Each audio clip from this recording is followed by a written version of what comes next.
In the words of David Bowie, changes. There's lots of new rules in the 2025 season. We're going to discuss those and also discuss what we change.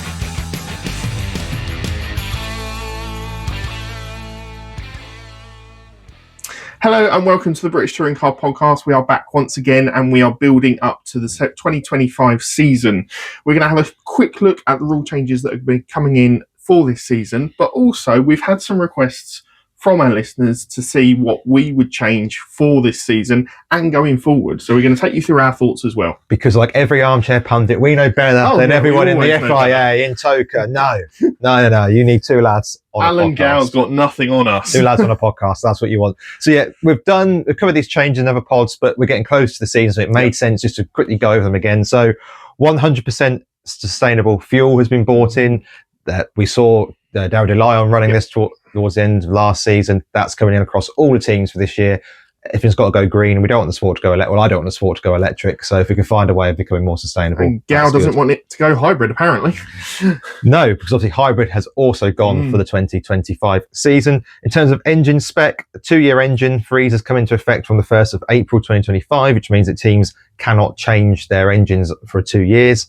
It also, in effect, prevents development on those engines 2 years. They are stuck with whatever they bring to the grid on the 1st of April 2025. This is for competitiveness and to save costs. I don't agree with the competitiveness because if you can't develop and you've got a dud engine, but anyway. Especially as someone like Hyundai, who we know have got a really strong engine, they're going to be at a slight benefit, whereas they can continue with that going forward. And I think there is a slight caveat in there that the TOCA supplied engine will still be able to have little bits tweaked to it. In terms of tyres, it'll be mandatory for the 3 overall podium finish in race 1 to run the hardest tyre available in race 2. This was a change from the top 10 last year. I think that's terrible, but we'll come on to that in a minute because unsurprisingly, for someone that talks a lot about tyres, that will be one of my changes. And also Thruxton will be the usual exemption from this rule because we can only run hard tyres unless we want to have cars have blowouts all over the place. In terms of safety car, we're going to go to a more NASCAR style safety car restart. When the lights are off, it will accelerate away. All the cars must cease weaving, braking and or accelerating, and they must stay no more than 2 car lengths from the car ahead of them. I can't wait for that to be enforced. That's going to be spectacular. I can't wait to sort of like hear after the race going how many people were on the radio going, he's done this, he's done that, he's done that. Yep. And then basically the lead car becomes the safety car, takes the speed the safety car was doing. So I can't wait for that. Drivers afterwards going, the safety car was too slow or too fast, whatever. Can't wait for that argument. And then once they reach the restart point, they can all race back normally. Again, This strikes me as if it's not broke, don't fix it. But there we go. It could cause chaos, couldn't it? I think in the first couple of instances of where we're going to see a safety car this season, which we can almost guarantee now we won't, that I think it is going to take some getting used to, especially for the drivers, and even more so for the drivers that haven't been on the grid before. But going forward, we'll see how it develops, really. Particularly when it's wet and visibility is a problem, because that seems to be one of the most obvious times to use a safety car. But anyway, we'll see how that goes. Jack says the eligibility criteria has been slightly tweaked. So if you've anyone can compete in this who hasn't won the Jack Sears before and hasn't got more than 1 outright podium.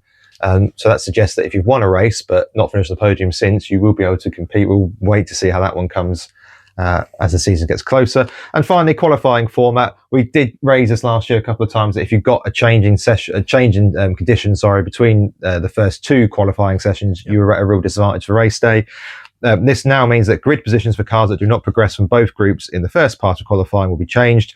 Those from Group 1 who don't progress into Part 2 will be on the even number, and those from Group 2 on Part 1 will be on the opposite side of the grid, so they'll be odds, which basically just to say means that if you have they'll start alongside each other rather than behind whichever the slower group was. Yeah, basically. Otherwise, if you had a wet session and the pit guys are ready to dry, you're guaranteed to be the bottom 6, which is a little bit unfair given that you can't control the weather. Cool. So that's a quick whistle-stop tour of the changes. I think we have discussed our views on them in the past. We won't do that now. what we will do is say how we would make the sport better, because we have, of course, got ideas. I'm sure as many of you at home do as well, because it is a fan sport and we've all got good ideas. You've actually got one more idea than me, so you can kick us off and I'll then tell you why it's rubbish. One thing I will say is do let us know your thoughts and feelings on the proposed rule changes for the 2025 season. And before we get into ours, let us know your thoughts on what you would change going forward. We always like to hear different people's views, different people's opinions, because everyone has a slightly different thought about how we should make racing better, basically.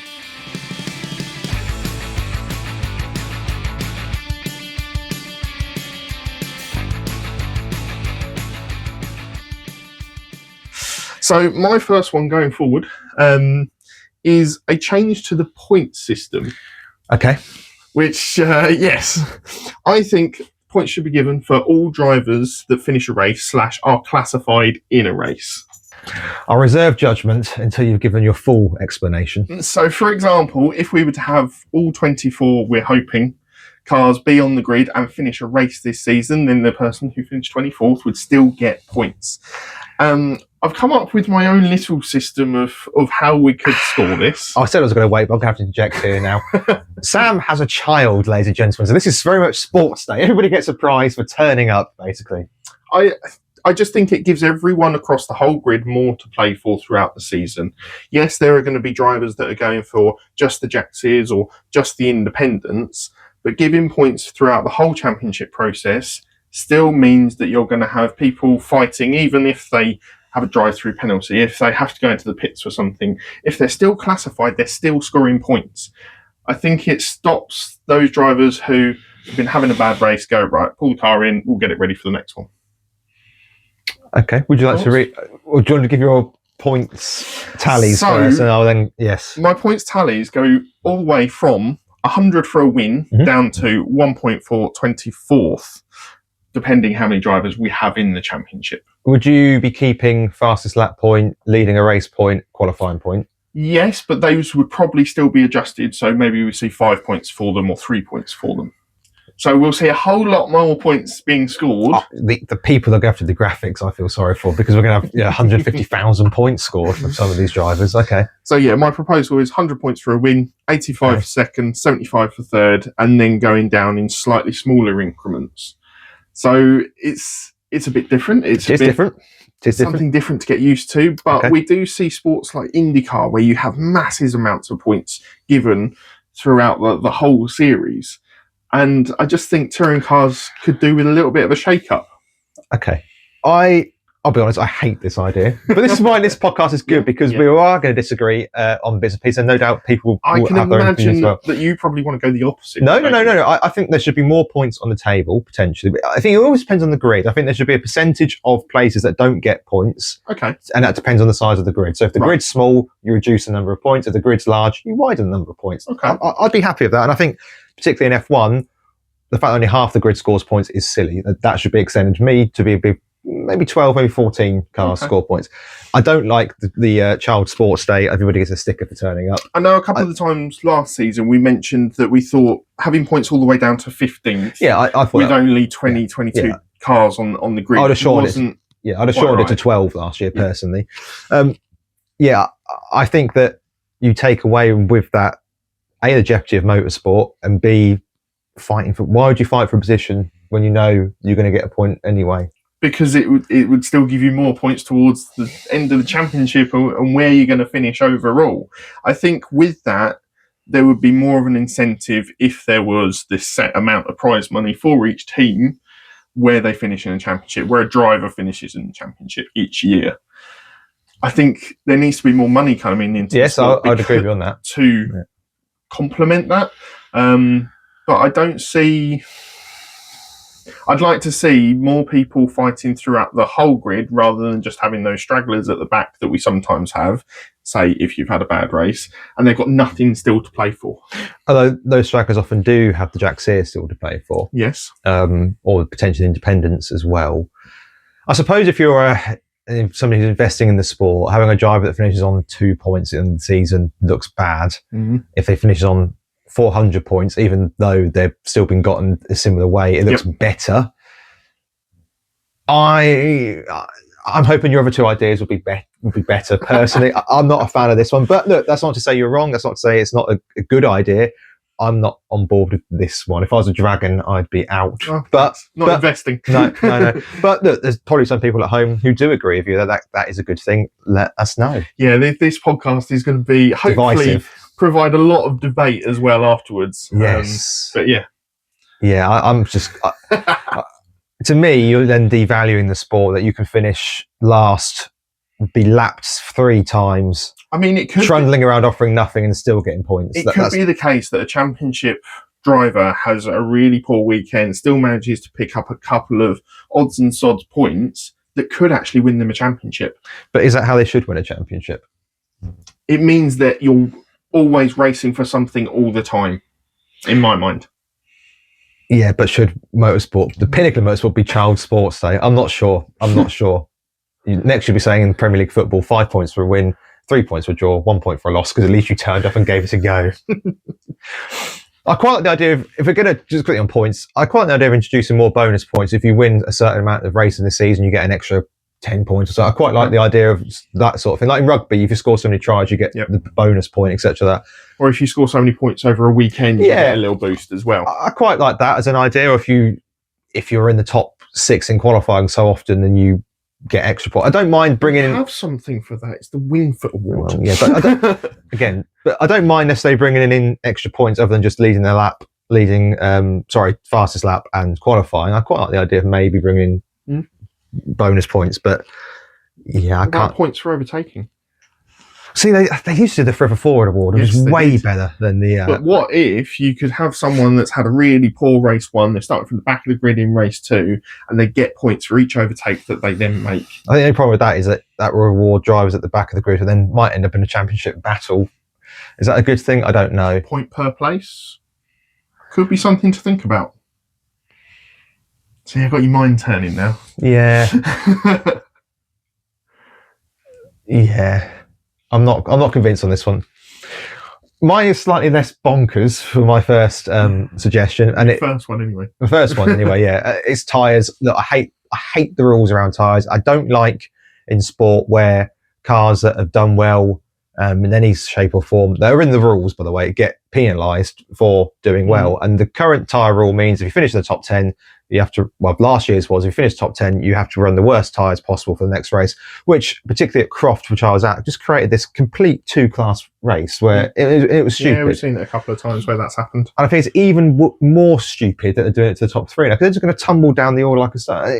What is the incentive to win a race 1? What's the incentive? You might as well finish 4th now. Finish 4th, yeah.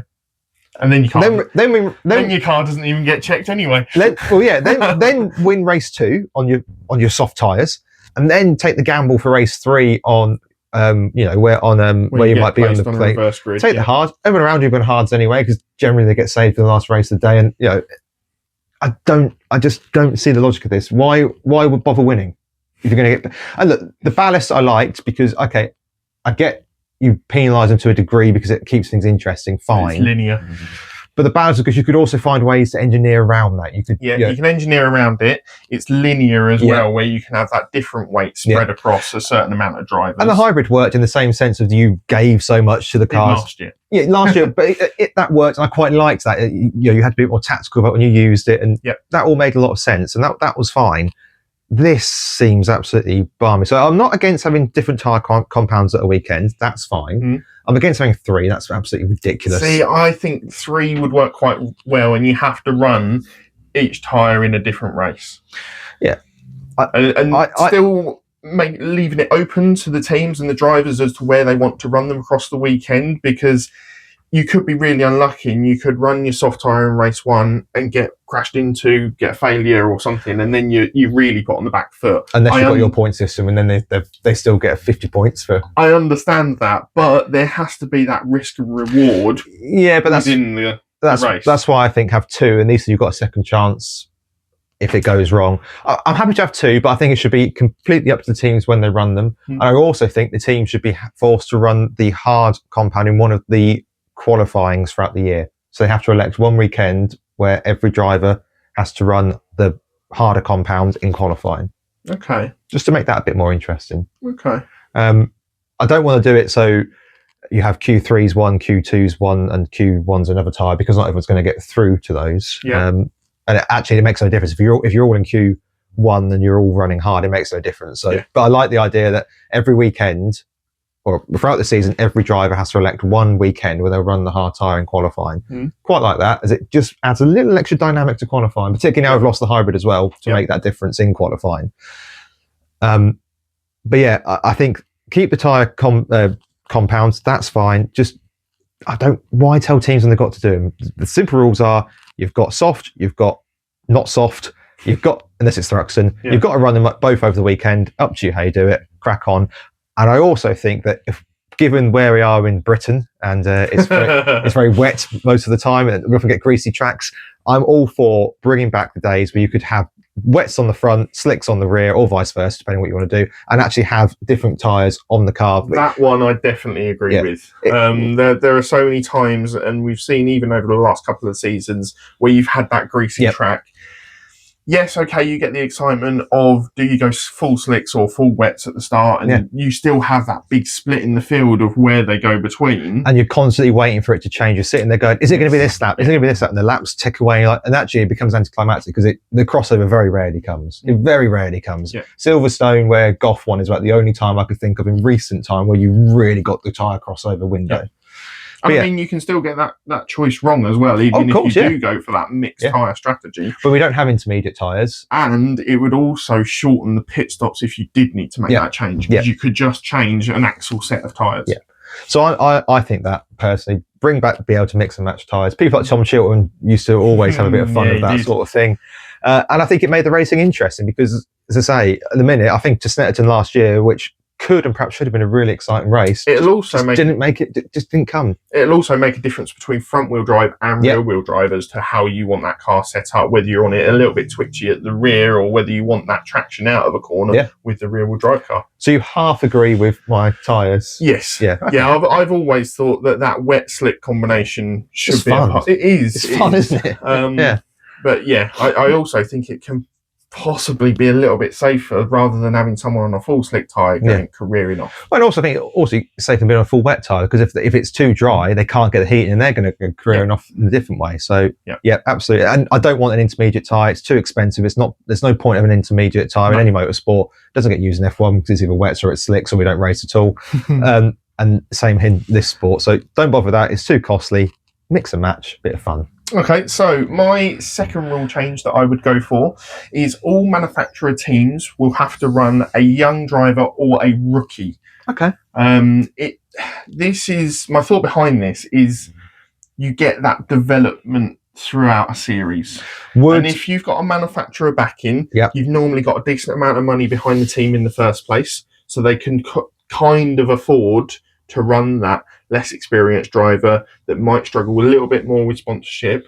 But you could see a talent coming into the series like we've had across the last 10, 15 years, seeing Hill come in, Ingram come in. Well, even going further back, Huff, who won the Cooper Cup. Exactly. There are so many drivers out there that don't get that opportunity to run because they just don't have the money behind them. That I agree with. Especially as most manufacturer teams are now 4 cars. I don't think it has that bigger impact. Should TOCA part fund that, do you think? Because all I'm thinking is, what is the incentive for a manufacturer to come in if they're going to have to, I'm putting it a bit harshly here, but hamstring themselves by not having the strongest, a load of money, and not have the strongest, and potentially risk that rookie binning it, because rookies bin cars. That happens.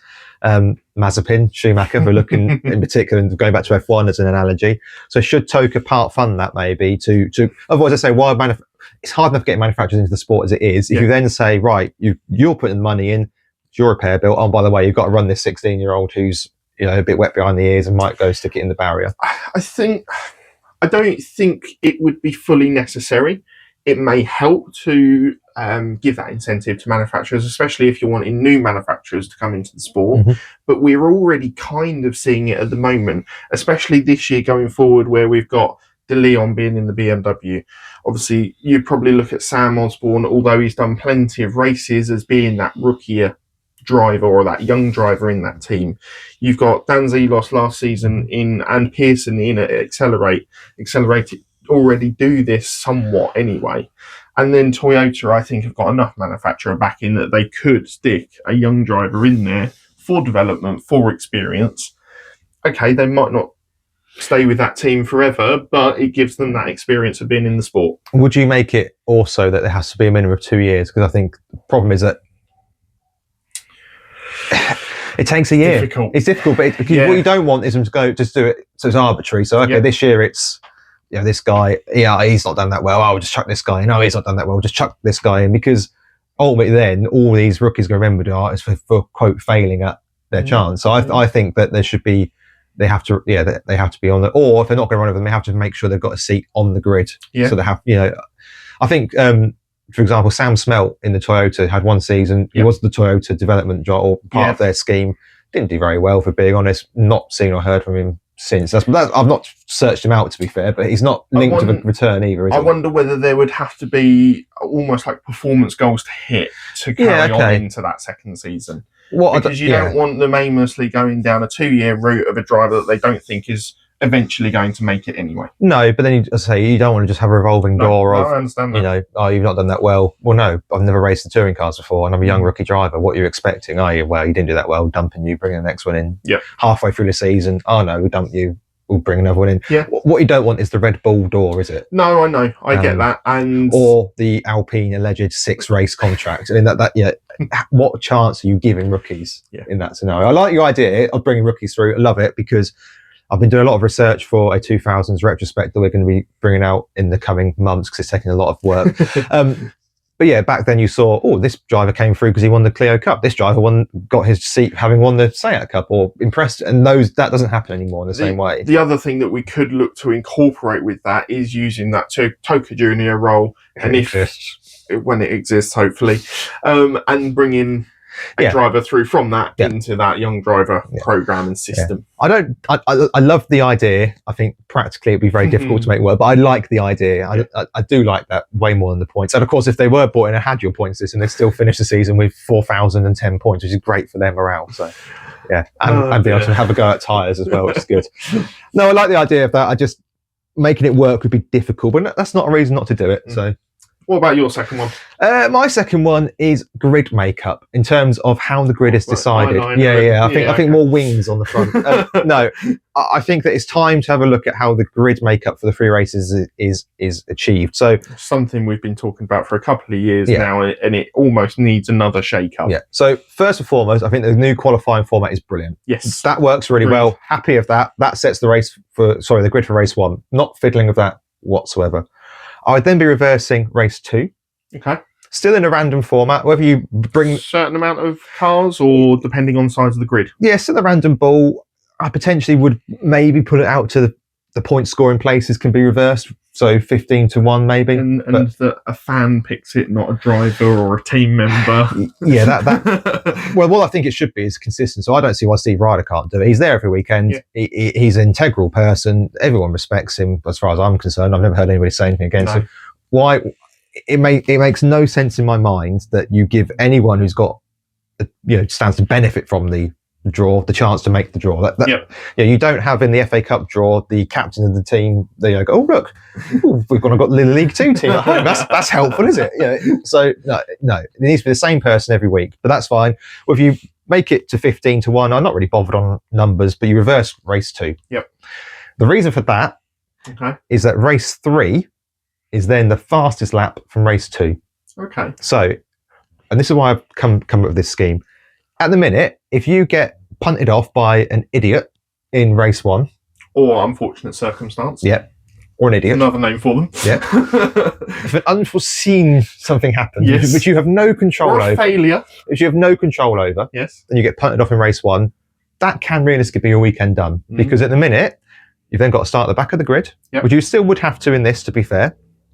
But if you then get yourself into the points as it stands at the minute, even if you get yourself to 10th, which would be a good recovery drive. We'd say that's a good recovery drive. 24th to 10th, good recovery drive, yeah? The only thing I would say is if you are obviously going off that fastest lap for race 2, tending to be a driver that's got clear air is normally the driver that is able to get the fastest lap. Obviously, on certain circuits, it doesn't always work that way. But are you still going to have the person who possibly goes on to win race 2 then start again at the front for race 3? But that happens now anyway with race 1 and 2 being the same, so I wouldn't worry about that too much. With race, say, if you got to race 2 under the current format and you started 24th and got to 10th, we'd say that's a good recovery drive. Yep. You're still not guaranteed the reverse grid draw. It could be a 6, and you're still struggling to get points, and that could be your whole weekend wiped off. Yep. Under this system, you still would have to fight back in race 2, but you'd have that added bonus that you could be setting the fastest lap time to give yourself a chance of getting back in at race 3 and being able to run in the higher end of the points. I understand what you're saying. I think it needs some finessing. I certainly think it's something that needs looking at going forward. And in my mind, I don't understand why race 1 sets the grid for race 2. I don't see that, because all you're doing is reward.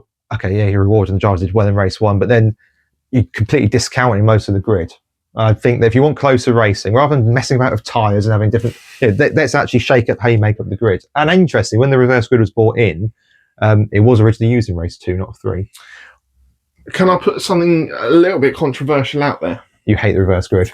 What if, for race 1, we take a reverse championship order? Well, what's the point in qualifying then? Wait. Okay. And then qualifying sets it for race 2. Okay. And then you have another format for race 3. Yeah. I don't hate that. Shakes it up a lot more, I think. Yeah, I don't dislike that. Still gives you that format of having qualifying on the Saturday being worth something. Yep. Yeah, I can understand that. I say at the minute, my biggest problem is at the minute, race 2, if you're hit off in race 1, race 2 is a pointless race for you, because unless you can get yourself into the top 6 where you're guaranteed a decent reverse grid or whatever happens, or you change the limitations of where the reverse grid starts. Well, yeah, okay. Yeah, possibly that as well. Then. Do you take it from 12th downwards? And almost do at least half the grid is reversed? Yeah, as I say, I think in the minute, I'm not too precious about how it's done. I just think in the minute that you get punted off in race 1, race 2 is now, particularly the tyres as well. If you've used your soft tyres up in that race and you've now got to use particularly on a free tyre weekend, you've now got to use your mediums to try. You're never going to make up the ground. So actually use race 2 as a chance to give yourself something for race 3. And in a minute, unless you can guarantee you get into the top 6 or 7, which is really difficult because touring cars is difficult to move forward in because there's lots of good drivers. Race 3 is also pointless for you. And we've seen the driver that comes to mind has suffered a lot, particularly last year, is Aidan Moffat, who's who's not qualified well. No. Had a problem in race 1, can't get through the grid, whatever. And then actually his whole weekend becomes about 12s, 13s, and actually, But with my point system, he would still get plenty of points for them. He would, yeah. I mean, I really do think that the format of the grids needs looking at. I'm open to ideas. Yep. I'm not saying my way is the best idea, but I do like the idea of having a fastest lap or some grid being set up by fast laps to win a race. It's very easy to put fastest laps together, and he says very easy. It's different putting fastest laps in qualifying than it is in a race format, and I quite like the idea of. But then it also gives funding incentive in race 2 if they can punt it off as well in race 2. Or something like that. Yeah, they come back out and try and. Because that's the other thing. If you go off in race 2, your weekend's over because you're not going to get the reverse grid either. So at the minute, you have a problem in race 1 and or 2, your weekend's pretty much done. Okay. Which isn't good for sponsors unless you've got 50,000 points coming your way. So my final rule change or proposed rule change is very much an overview of the sport and how high costs are at the moment. I think it is getting towards a desperate situation to where we need to bring costs down again.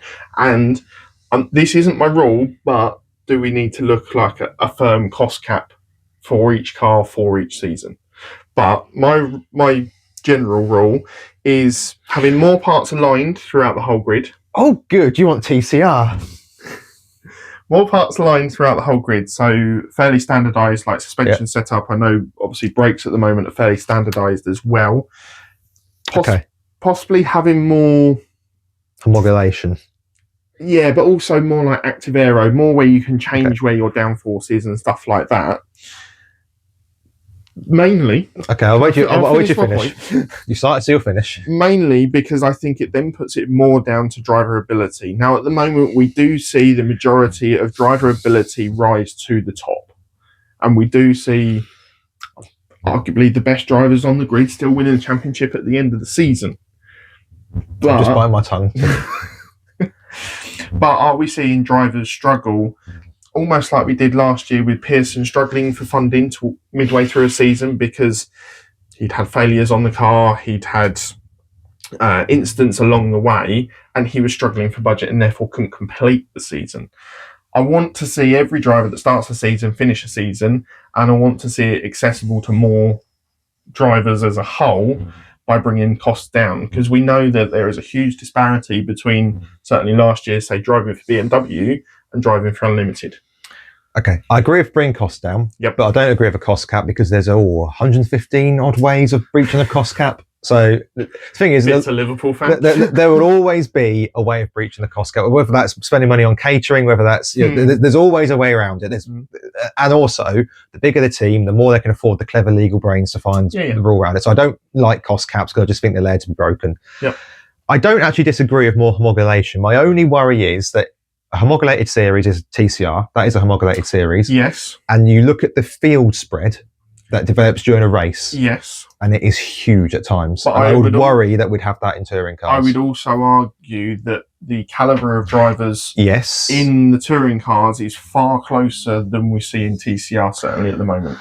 I would agree, but I just, it's really difficult because on the one hand, you want to see at the pinnacle of motorsport, you want to see every aspect. You want to see it being driver ability, setup ability. And I don't know if it's a Formula One podcast, but one of the interesting things about Formula One is how the different aero packages on the car, how they get the different, and what difference that makes. Yeah. If you were to say, for example, F2, which is more homologated than Formula One, I think the racing's poorer. And that's also because the drivers aren't as good. I accept that as well.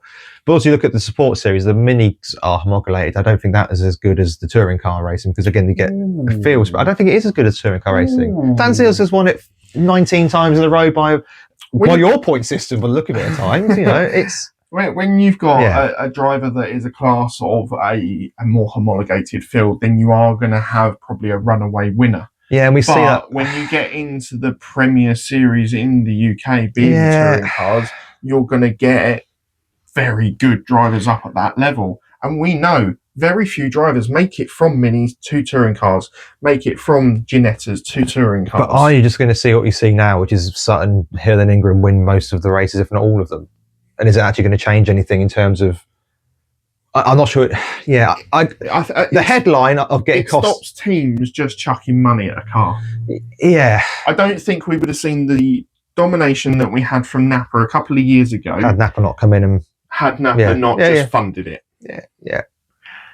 It's really difficult because I agree that costs are getting out of control, and I agree it's putting a lot of people off the grid, and I agree that a lot of sponsors and cars are looking at other motorsport away from touring cars, and it blows my mind that it's potentially cheaper to run a Ferrari in GT than it is to run an Audi in touring cars. So that blows my mind. I accept that. And we see far too many drivers not being able to get on the grid, such as Bobby Thompson. We know how good a driver he is. We know he can take race wins. And I think if he was given the machinery underneath him and cost wasn't an issue to him, well, not as much of an issue, then I think he would be a driver that finishes in the top 8 consistently every single year. It's difficult. It is really difficult because, and unfortunately, everything always boils down to money. Yeah, and you'll get some people that go with a homologated series. You see the talent, and you agree. You're right, you do. But what you also tend to see is domination by one or two drivers, and the rest of the thing becomes quite boring. Didn't Dan Carriage win every single race in F4 when he entered it? Formula Ford. But we know how good a driver he is. Yeah, but is that good for a? And I know you say touring cars got higher caliber drivers, and I agree with that. But there's also, in my opinion, there's 3 elite drivers and about 4 or 5 top drivers, and after that the rest wouldn't get a look in. They just wouldn't get a look in. And then what's the point in their racing apart from 95 points for 4th? But you're still going to have a difference in setup. You're still going to have a slight difference in cars, different engines and stuff like that. But when you have, you can change the setup on the suspension to a certain limitation, but everyone has the same suspension setup. Everyone has the same brakes. Changes in the aero can make a big difference. The problem is the more you homologate something, the more you put off diversity of car brand on the grid. You look at TCR, it's Cupras, it's Cupras, and it's Hondas, and it's the occasional, I think there's a Lynx did it like, I think the more you homologate a series, particularly in the touring cars, where part of its attraction is that it's, maybe not so much these days, but it's a diverse range of cars. It's Fords, it's Audis, it's Mercedes, it's Alfa Romeos. I think if you had manufacturers coming in just going, build me an engine, we might see more of them about. But yeah, it's a tricky one. That one always going to be a difference of opinion, and everyone has that idealistic way of how to run the touring cars. We've given you a few of our ideas going forward. We'd love to hear yours. Comment down below, go onto our social media posts, comment on there as well. We'd love to have a good discussion between all of you that follow us. And we're quite happy to chip in as well. Yeah, that's it. The best place to probably do this would be on Facebook, because that's where we get a lot of the chat going. So make sure you are following the British Touring Car Podcast on our Facebook page. When this video is out, there'll be a link to it on our Facebook page, and you'll be able to tell us which one of us is the most wrong or which one of us is the most pioneering. And also, as Sam says, your ideas are really cool as well. Because look, it's a sport we all love, and it's a sport we all think we can make better, and it's a sport where there's guaranteed there's something we would change in any sport we enjoy and watch. No sport is perfect. No, you want to hear my views on football and the orange card and the penalty rule that I want to bring in, but that's for another day, maybe another podcast. But let us know what you think, and I think that pretty much sums this video up, doesn't it? Yeah. Until the next one, stay safe, and we'll be back soon. Bye for now.